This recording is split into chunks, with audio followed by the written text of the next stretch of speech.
କରୁଛୁ କ୍ଷୀର ନେ ମୋ ପାଇଁ ପୋଡ଼ପିଠା ବନେଇ ନେବୁ। हाँ बनी ବଢିଆ दଉଛି ତା भलसे बनी देवी ହଁ एक गोटे क्षीर बनीज ହଁ हाँ ताले बनी दଉଛି मो पु पाई आ हेलो फ्रेंड्स जय जगन्नाथ चलतु स्टार्ट करवा आमर रेसिपी पोड़ पिठा मुझे गोटे पैन नहीं पैन में आम क्षीर को देदेबा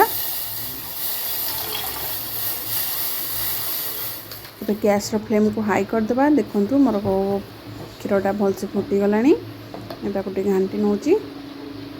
क्षीरटा फुटिया को छाड़दे आउ गोटे पैन रे आम कि जुआणी आ तेजपत्र हल्का टी भाजी ना बेसी जोर फ्लेम देवानी हल्का फ्लेम रे भाजी ना टिके फुटीगला आमर एपटे जुआणी आ तेजपत्र हो गला देखिए एमती ही हल्का टी बनईदे ताकि यहाँ फुटबार सहज हम डेट मोर होगला मुझे ये भलसे क्रश करनेबी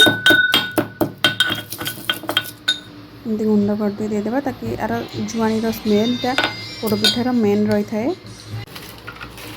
मुझे काजू काटी नौ क्षीर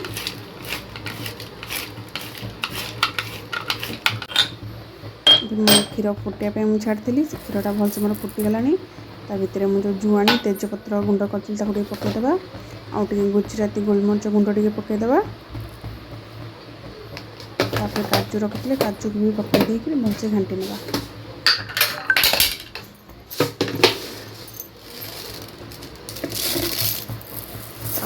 2 चम्मच चीनी देदेबा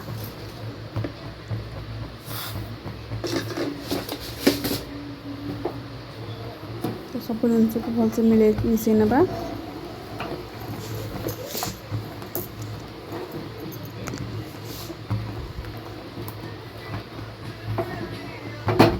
सब जिनस को चीनीटा टी मेल्ट हो फुटिया पर्यंत छाड़ीदे सब जिनस भलसे फुटीगला आम चाउल चुना देवा ये देखुए मुझे सब जिन मिसई देती और तेजपत्र जुआणी हल्का हल्का कलर भी आसूची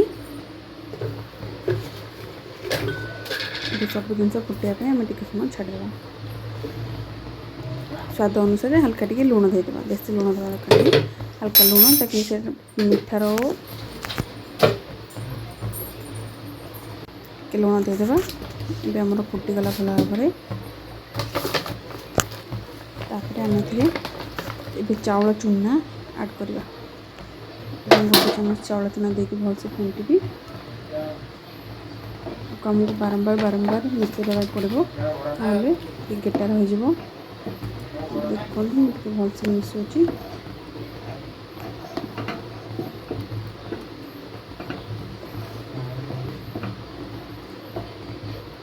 जो भी गेटा रही धीरे धीरे भांगीदेवा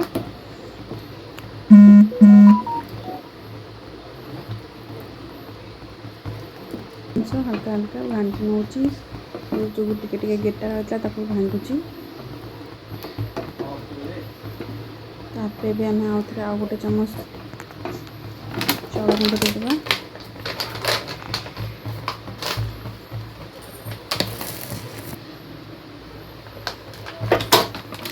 भल भाव में घाटी ना देखो मो जंतुआणी रेडी हो गला आपको भलसे मिसई नहीं गोटे केकिने टी ऑयल लगे दरकार पड़े आम बेकिंग पेपर भी देपर मुझे ऑयल लगे बैटर आम जो बनइले जंतुआणी से भलसे फिल करदे हाथ में टैप करके एमती जंतुआणी काढ़ा टे ठंडा पानी में टैप करके एमती सेट करदे मोर सेट होगला आम गोटे कड़ाई गरम करके बेक कर 100 पर्यंत बेक करना बेक हो सारे मो पोड़पिठा ये देखु केमती बनी आपण मानक मो रेसिपी भल लगे लाइक शेयर सब्सक्राइब निश्चिंत करूँ थैंक यू।